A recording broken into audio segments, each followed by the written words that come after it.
So, y'all know I like to look up people, and I like to I love YouTube. Since I don't have a TV, I'm always looking for new things. I'm always going through the shorts. And I discovered her once before, but really didn't think about it. But I went and looked at some of her stuff today. There is a woman, and I have no problem promoting other people, by the way. You want to go look at their stuff? That's why I'm talking about them. Mel Robbins is a motivational speaker. And I feel like I'm a little bit of a motivational speaker because of some of the things I talk about. And she, as of one day ago, she did a podcast, and she was talking about some of the rough things that she went through in her life. And I was laughing as I was listening to it. I wasn't laughing, but as I'm looking through, and I do the transcript so I can read along as they're talking. And I'm like, oh my God, she's talking about things that I just did up on my own videos, things that I'm realizing for myself, which is, like I said, when I talk about something on my channel, and then a couple days later, I see someone else says something about it. I'm like, well, I'm in the right energy. I'm doing, I'm picking up the same things. I'm thinking the same things, feeling the same things. And she actually talked about, like I said, she's a motivational speaker. She's got podcasts. She's got books out. She's got all kind of stuff. But she talks about, and she's ADHD. I love that. I do. I really do. Because it is so hard for us people that are not normal. But she's a motivational speaker. And she's got podcasts and books and all kind of things out. And I really like, she's got one book out called The 5 Thing. And I've seen some people on TikTok doing the same thing. Way younger than her, so maybe they got it from her. I don't know. Because, there's nothing new under the sun. And she, last year, I'm sorry, I can't help but laugh. She was talking about had discovered a friend that was lying to her and was betraying her in a lot of ways. Just like, and some of the things she was talking about, I was like, bingo, just went through that. Just went through that 7 months ago. She was talking about her kid.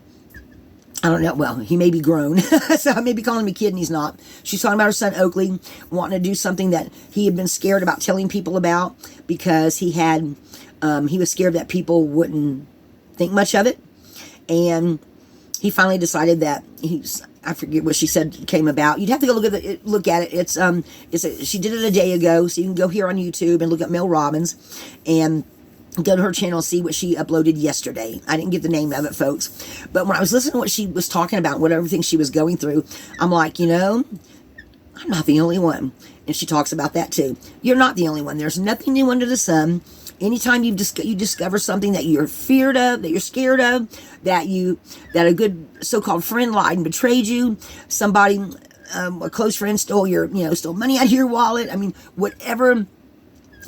Someone that acts like they're your friend talks about you behind your back, or, a family member who you always thought they liked you, then one day you have a big fight and they go, I've never liked you anyway. And you go, what? What do you mean you've never liked me anyway? We've all gone through the same BS. Okay, so, but I really liked what I was hearing from her, and listening to her talk, and I've looked at a couple of her things. She's gone through the same bullshit I have, folks. So there's not ever going to be a time when you don't go through some kind of fear, some kind of frustrating friction in your life. She's talking about friction in this, and it's kind of like one of those pros and cons lists where you write a line down and you write like sometimes they do it about people. Like, there's this person, and, okay, well, write the pros and cons. What's the things you like about this person? What's the things you don't like? What's the things you don't like in your life? What's the things you do like? So she did like a love-hate list that a friend had her do, made her realize a couple of things, and she was like, the light bulb went off. Folks, there's always red flags. We and she talks about it, but I've talked about it before. You have to pay attention to the red flags in your life. While I was sitting there talking to her podcast, and I'm not trying to beat a dead horse, but I thought about my friend that I kicked to the curb at 16 years, and something else came to mind, and I'm like, why is this shit still coming up? I've already forgiven myself. And it's because it's one of those little things that, I guess they're going to keep popping up. Just little things in my memory will suddenly come off. And this one in particular was right after I moved here and got the camper and was living outside. She started doing something she'd never done before. Like when I came here last year in May and was staying at her house, when I quit my job at Head Start and drove a vehicle from Mississippi to California for them and stayed for a month and a half. When I decided I wanted to start my own YouTube channel, everything was hunky-dory then. But when I was staying there, I'd go out in the middle of the night and go smoke a cigarette because they don't smoke in their house. She used to smoke. I don't even know what she's doing anymore. I really don't care. But I would go outside and come back in, because I don't sleep well at night. Well, after I moved into the camper on their property, all of a sudden she started locking the door at night. Now, when I was here last year, she never did that. She never went at night and locked out the door. So all of a sudden, and mind you, I had no running water in my camper and no sewer, no running water. So if I had to go to the bathroom, I either had to go in a bag. Yeah, I'm going to be disgusting, folks. I'm just going to tell you how it is. Well, I waited for her to get up and decide to unlock her front door so I could get the fuck in the house. You know what I mean? To go use her toilet because I had no running water. But all of a sudden she started locking the door on me. And I'm like, why are you suddenly locking the door? You never did. When I was here last year, you never locked the door. Now all of a sudden, the thing of it was, folks, that was a red flag. Because what it was I went from being a friend she trusted to now being the worker out in the camper in her yard. And I didn't realize it till now. Now, when memory popped up, I'm like, oh yeah, I forgot about that. Why is that coming up now? Because it's a red flag and it's something that I needed to address. One of those little things that pops up later.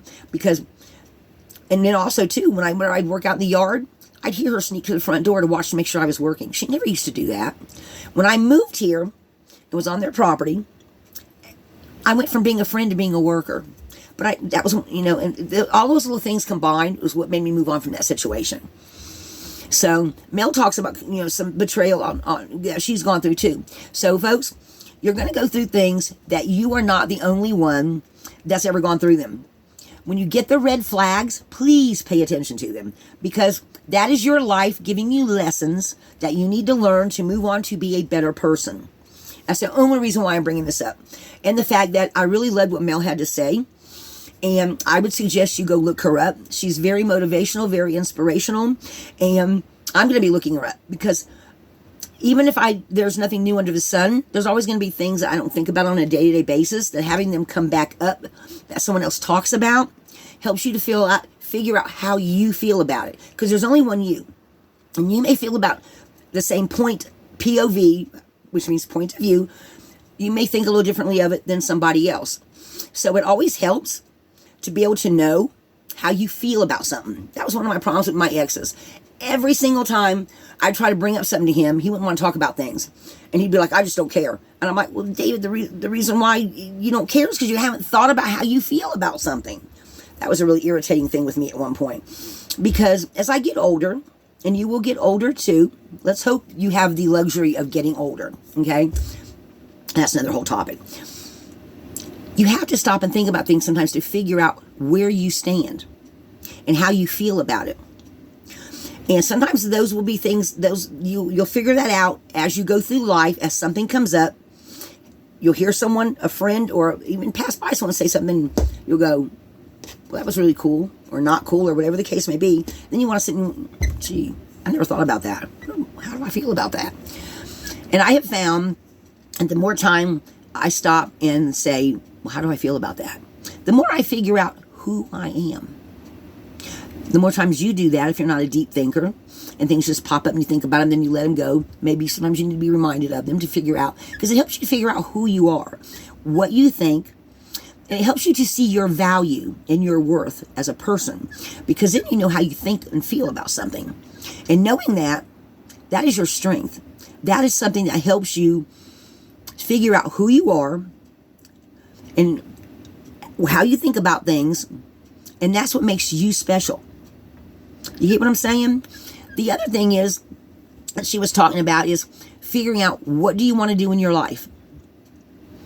And because hers was podcast, mine was this YouTube channel that my friend kept telling me was on the side. I'll be damned. Does this look like it's on the side to you? I've got 150 something videos out. It's important to me. It feels good to me. I know I have wisdom to teach. And I'm learning more wisdom all the time, because life is a growing, living experience. And if you find things in it that are negative or make you stop and think, figure out how you feel about those things, because they tell you who you are. And that is important, because every single one of us has all those multifaceted things, and they make you who you are. But they also teach you that you have worth and value when you figure out where you stand with things.